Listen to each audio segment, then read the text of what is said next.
acalentamos desejos, né? E esses desejos nos levam a pedidos, e dos pedidos se esperam dádivas, e da dádiva pressupõe-se gratidão, mas nem sempre as coisas são assim. Entretanto, na vida de Ana, eu percebo que estas 4 coisas, elas acontecem, né? E Deus nos dá, através do exemplo dessa mulher, e nos ensina também, pelo menos, 4 princípios relacionados a desejo, a pedido, a dádiva e a gratidão. E esta é uma meditação mesmo devocional, né?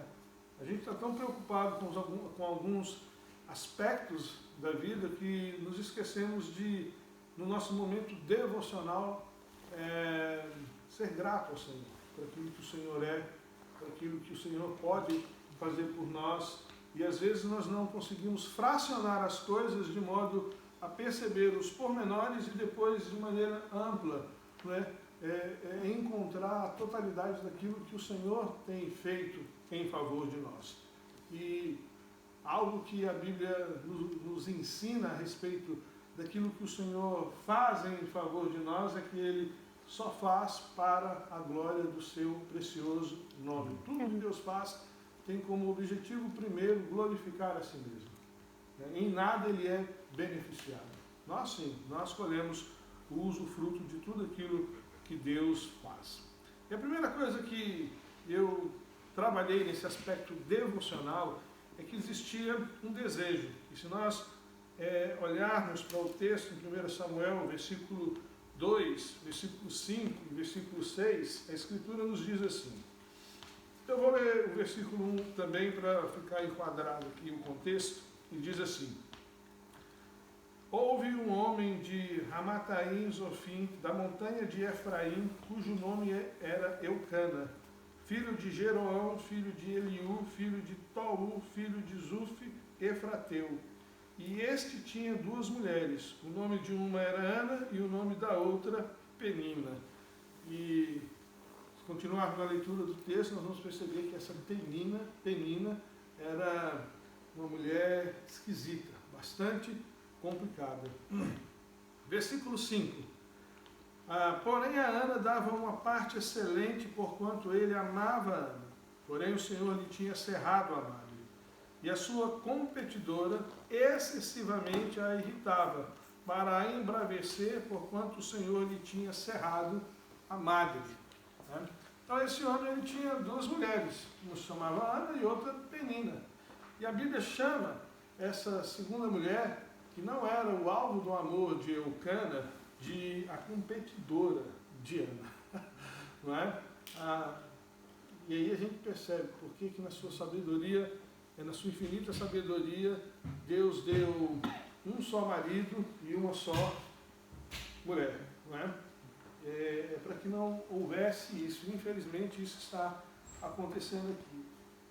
Penina tinha filhos, mas Ana não. E esse era o maior desejo dessa mulher, porque ela era estéril. A Bíblia diz que o Senhor tinha lhe cerrado a madre. E Ana queria ser mãe.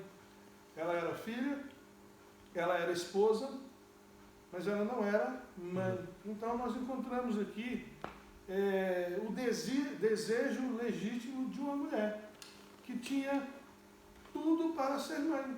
Primeiro, ela era mulher. Segundo, que ela tinha marido. E o desejo que ela tinha, então, era de ter um filho, de poder gerar, dar à luz a uma criança. E a gente sabe, pela história bíblica, pelos estudos, que ser estéril em Israel, naquela época, então, era uma coisa terrível.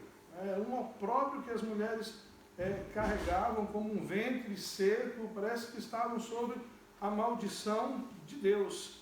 E aqui há algo interessante, porque os desejos podem ser legítimos ou não, oportunos ou não. E para Ana, tanto o desejo quanto a oportunidade, ambos eram legítimos. Para nós, muitos desejos não são legítimos. talvez podem até ser legítimos, mas não são oportunos.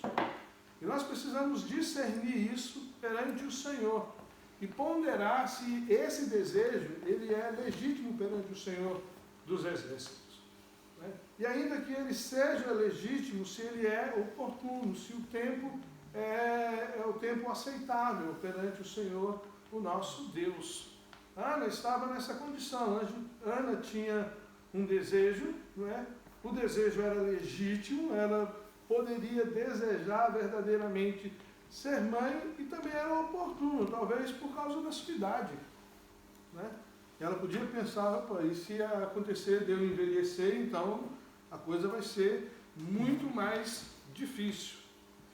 E nesse sentido, o testemunho bíblico ele é amplo. E, por exemplo, em Provérbios 4, versículo 23, a palavra do Senhor diz assim: sobre tudo que deves guardar, guarda o teu coração, pois dele procedem as saídas da vida, né?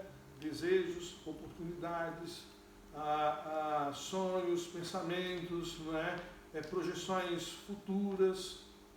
E esse guardar o coração significa ter esse coração, né, exposto perante o Senhor dos céus e da terra, né? Buscar conhecer a vontade de Deus para agir em conformidade com essa vontade. E esse desejo que Ana tinha de ser mãe a conduziu ao segundo ponto, que é o pedido. Então, o versículo 10 e 11 nos dizem assim: ela, pois, com amargura de alma, orou ao Senhor e chorou abundantemente.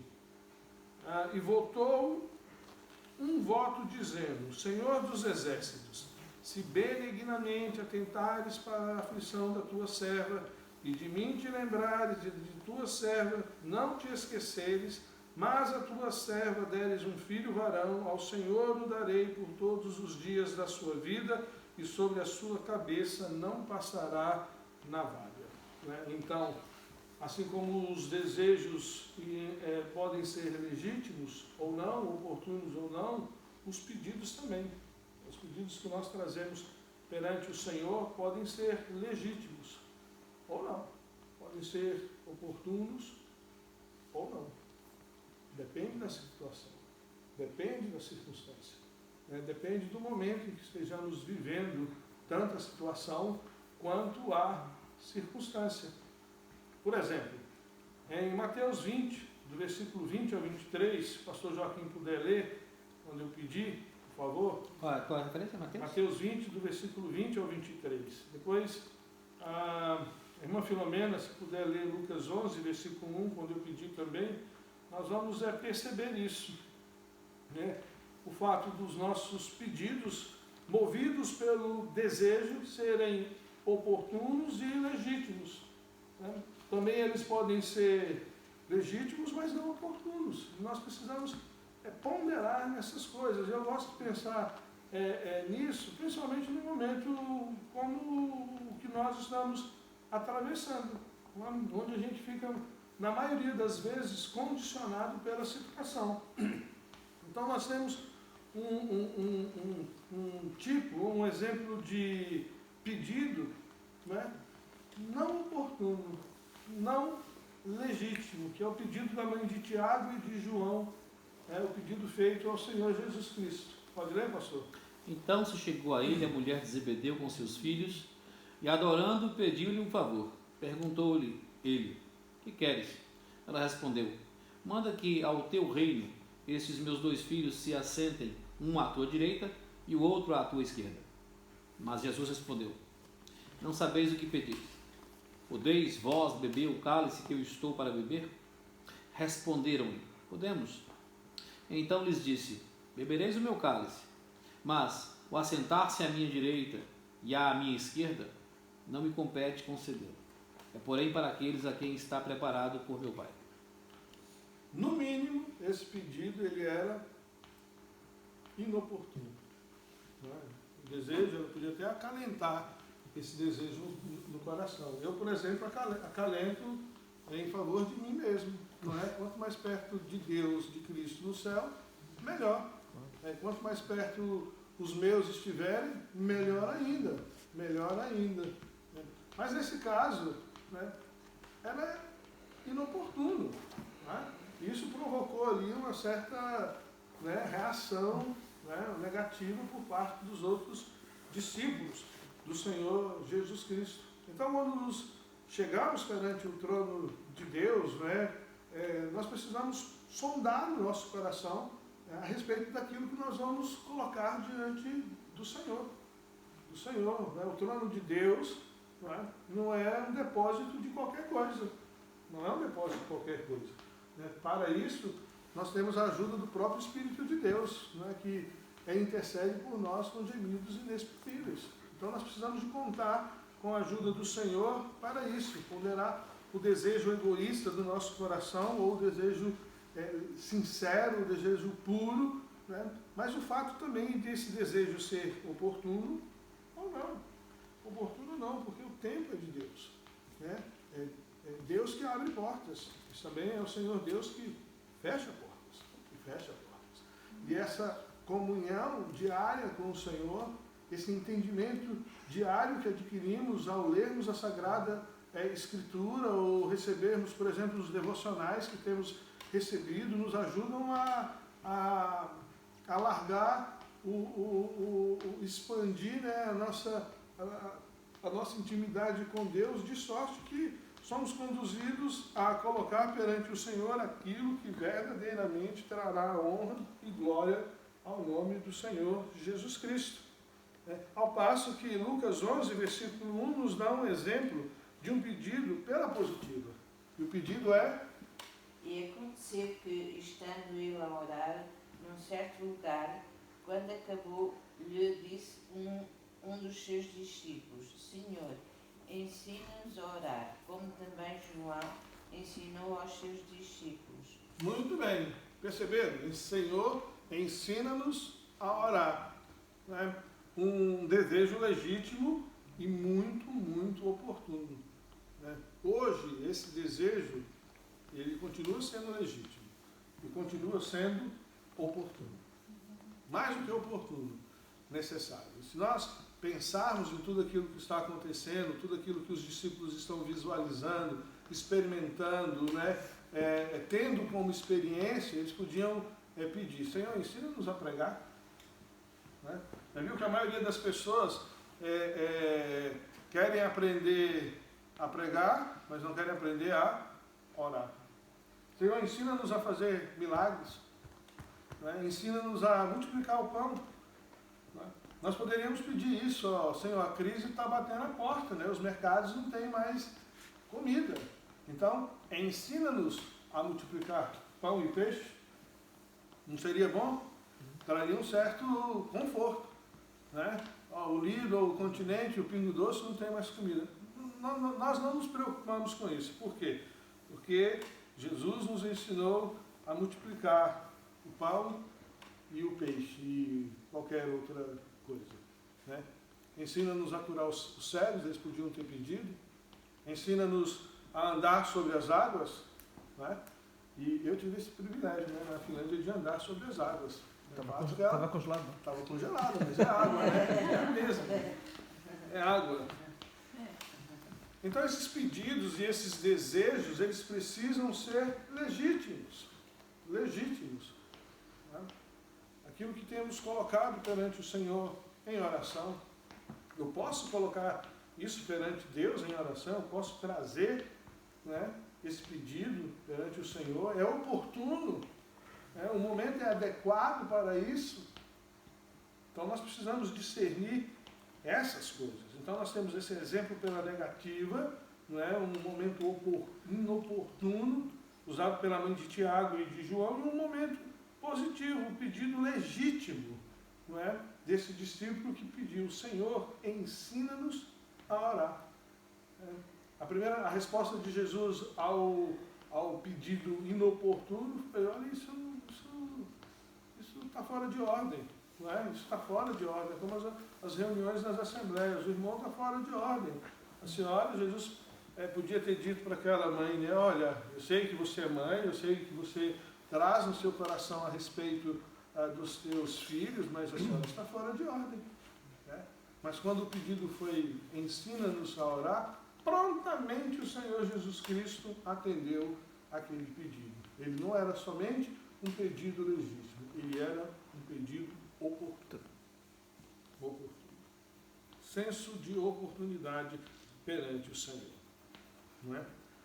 Mas além do desejo e do pedido que verificamos na vida de Ana, também temos o aspecto da dádiva. Então, os versículos 12 a 17 nos dizem: e sucedeu que, perseverando ela em orar perante o Senhor, Eli fez atenção à sua boca. Porquanto Ana no seu coração falava e só moviam os seus lábios, porém não se ouvia a sua voz, pelo que Eli a teve por embriagada. E disse-lhe Eli: até quando estarás tu embriagada? Aparta de ti o teu vinho. Porém Ana respondeu e disse: não, Senhor meu, eu sou uma mulher atribulada. A outra era encrenqueira, né? Era adversária, era intrigueira. Esta é uma mulher atribulada de espírito, nem vinho, nem bebida forte tenho bebido, porém tenho derramado a minha alma perante o Senhor. Não tenhas, pois, a tua serva por filha de Belial, porque da multidão dos meus cuidados e do meu desgosto tenho falado até agora. Então respondeu Eli e disse: vai em paz, e o Deus de Israel te conceda a petição que pediste. Agora o versículo 20. E sucedeu que, passado algum tempo, Ana concebeu e teve um filho, e chamou o seu nome Samuel, porque dizia ela: o tenho pedido ao Senhor. Qual era o desejo de Ana? Ser mãe. O que ela pediu para Deus? Um filho. E qual foi a resposta de Deus? Deus concedeu. Deus poderia não ter dado, ele continuaria sendo Deus. Não é? Deus poderia simplesmente ter prolongado o conforto que Ana recebeu com aquela palavra do sacerdote Eli. Entretanto, a Bíblia diz que Deus, nós percebemos pela palavra do Senhor, Deus se lembrou de Ana e lhe deu um filho. E muitas vezes a Bíblia nos faz saber que Deus não se esquece de nós. Não é? Como é que se chama a irmã? Gisele. Irmã Gisele, a senhora pode ler Gênesis 8, versículo 1. O irmão? Alessandro. Irmão Alessandro, o senhor pode ler Êxodo 2, versículo 24? Tem Bíblia aí, Ruca? Salmo 106, do versículo 43 até o versículo 46. Isso para dizer que Deus não se esquece de nós. Não é? Ele pode não responder segundo o desejo do nosso coração. 106, qual é que é o... Do versículo 43 até o 46. Senhor, eu tenho pedido. Senhor, eu tenho clamado. Não há nada na Bíblia que me restrinja, de pedir ou que torne esse desejo ilegítimo. Eu estou de acordo com a tua palavra, porque o Senhor não responde.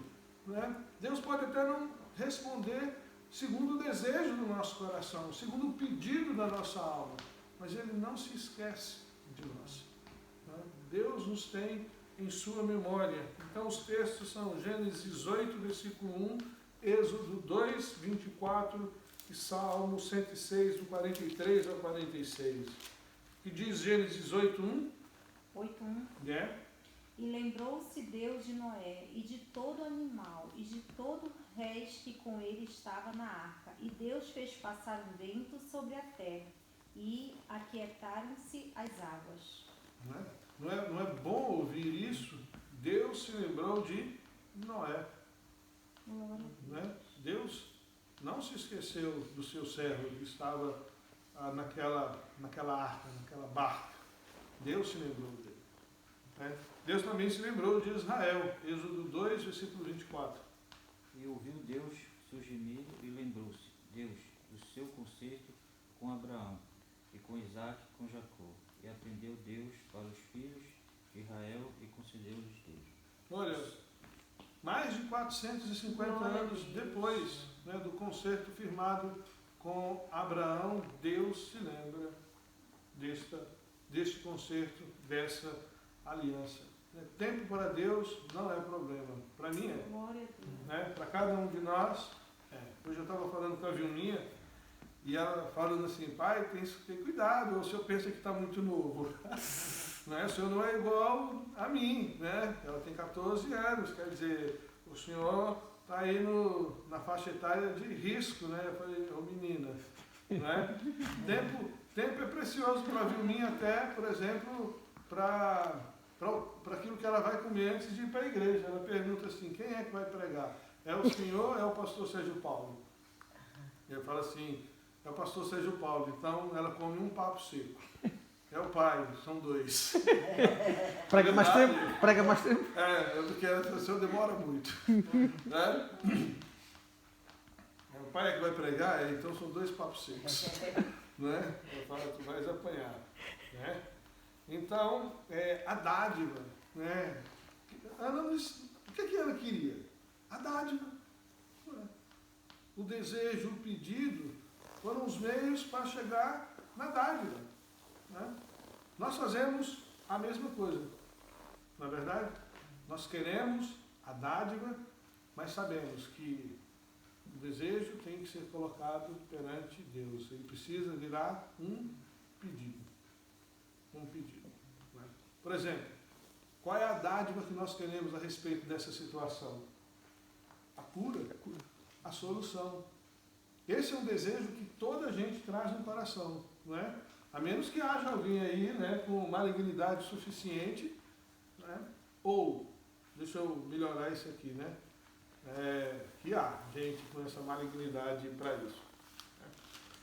Sem restrição maior, né? E não queira a cura, não queira a solução do problema. Mas qualquer um, independentemente de ser um cristão ou não, ele tem desejo e ele pede. Ou ele pede para o Deus vivo, como nós o fazemos em oração, ou ele se prostra perante um pedaço de pau, pedra, seja lá o que for, não é?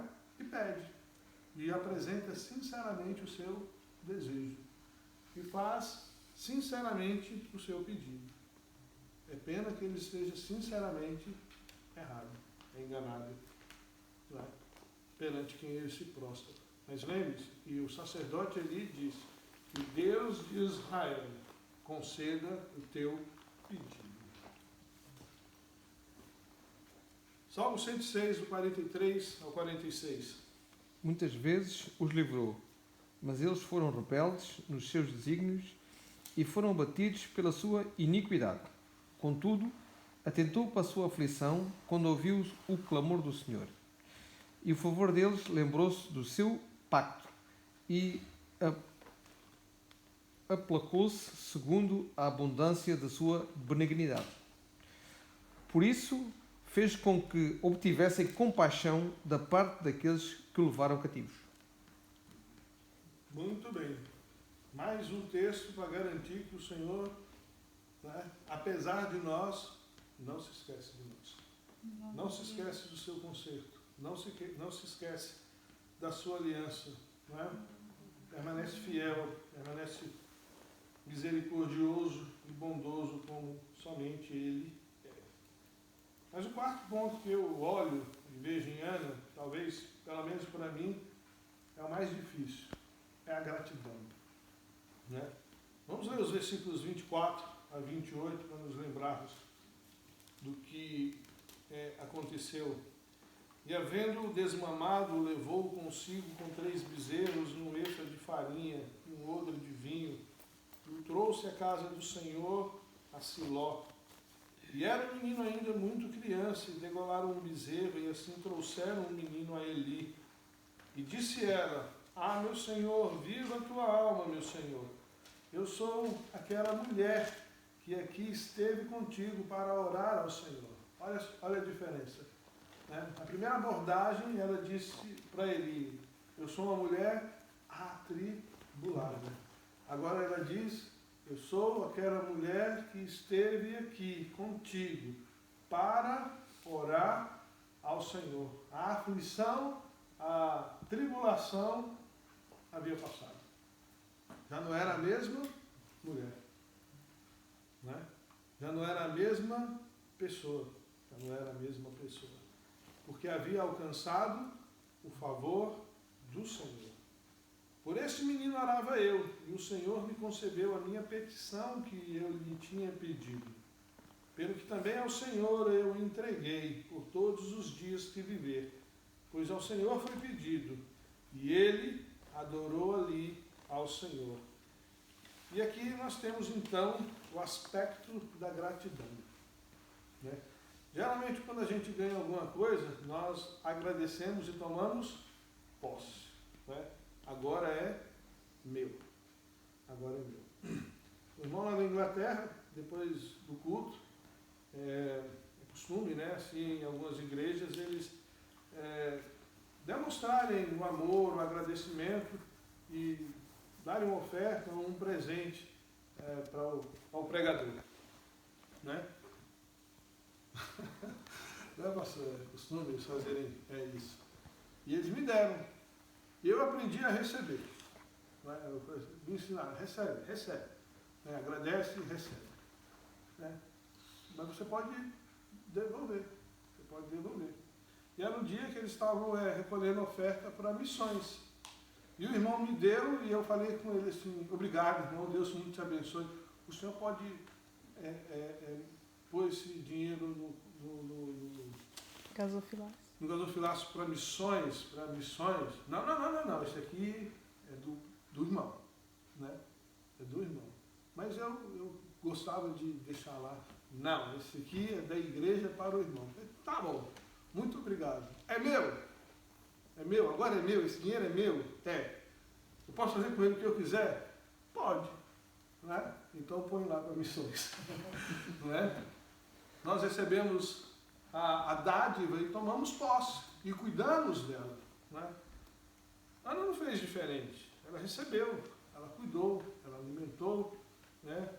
Até o momento em que aquele menino pôde ser desmamado, mas ela devolveu ao Senhor. Né? E a dádiva tem a ver com isso, com a devolução. Deus nos deu, mas nunca deixou de ser dele. Né? Amém. Né? A esposa é minha. É verdade, eu tenho uma esposa, Deus me deu uma esposa, mas ela é de Deus. Os nossos filhos são de Deus. O emprego é de Deus. A casa é de Deus. Né? Tudo. O Senhor Deus, Ele é dono. Ele é o único que pode reclamar autoridade, senhorio, direito de propriedade, né, sobre cada milímetro deste vasto universo. Tudo pertence ao Senhor. Nada é nosso. Absolutamente nada. Né? Então, esse aspecto da devolução, ele é extremamente importante, porque esse texto tem a ver com o desejo de ter e ser. Ana queria ter um filho para ser mãe, ou Ana queria ser mãe para ser mãe, ela precisava ter um filho. E ela alcançou o favor do Senhor. O voto foi, se o Senhor me der, eu devolvo. E ela cumpriu, né, com o voto que tinha feito perante o Senhor. Então nós precisamos de olhar para nós mesmos e entendermos: a minha vida não é minha, ela é de Deus, porque o dia que Deus falar assim, quero de volta, acabou. Foi como o pastor Joaquim falou ontem, pode ser pelo coronavírus, pode ser por um acidente, né? Pode cair um pedaço aí de um meteoro, um fragmento de um meteoro, um pedaço de um satélite aqui, acabou-se. E acabou-se, não é? Porque aquilo que nós chamamos de nosso, a nossa vida, essa é a minha vida, eu faço com ela o que eu quiser, ela não é minha. Ela pertence ao Senhor. O ar que eu respiro, ele é de Deus. O dia que Deus falar assim, cessa, acabou. Ninguém pode fazer absolutamente nada. Né? Então, eu sinceramente penso que nós lidamos melhor com essas circunstâncias, né? Essas coisas que acontecem ou coisas que já vêm se arrastando há algum tempo, se nós compreendermos o aspecto do desejo, do pedido, da dádiva, mas acima de tudo, da gratidão, né, mediante devolução. Muito obrigado, eu alcancei o favor do Senhor, né? E é só favor, continua sendo dele. Razão pela qual eu devo ter um cuidado especial com aquilo que é de Deus, né? Aquilo que eu alcancei do Senhor não pode ocupar o lugar de Deus no nosso coração. Muitos pais têm filhos que se tornaram ídolos. Muitas pessoas têm bens que se tornaram ídolos, né? Ou outros até fizeram de si mesmos ídolos. Se esqueceram que tudo vem de Deus. É como Jó disse, né? O Senhor deu, o Senhor tomou. Em tudo isso, Jó não pecou perante o Senhor, o seu Deus. Né? Que Deus nos abençoe, saibamos lidar com essas coisas quando nos apresentarmos perante o Senhor. Né? Com oração, com pedidos, né? com a alegria da dádiva, né? Mas com essa gratidão que nos permite devolver ao Senhor aquilo que Ele nos deu, porque Ele nunca deixou de ser dele. Amém. Amém? Amém. Deus Amém. muito abençoe os meus irmãos. Muito bem, Reverendo.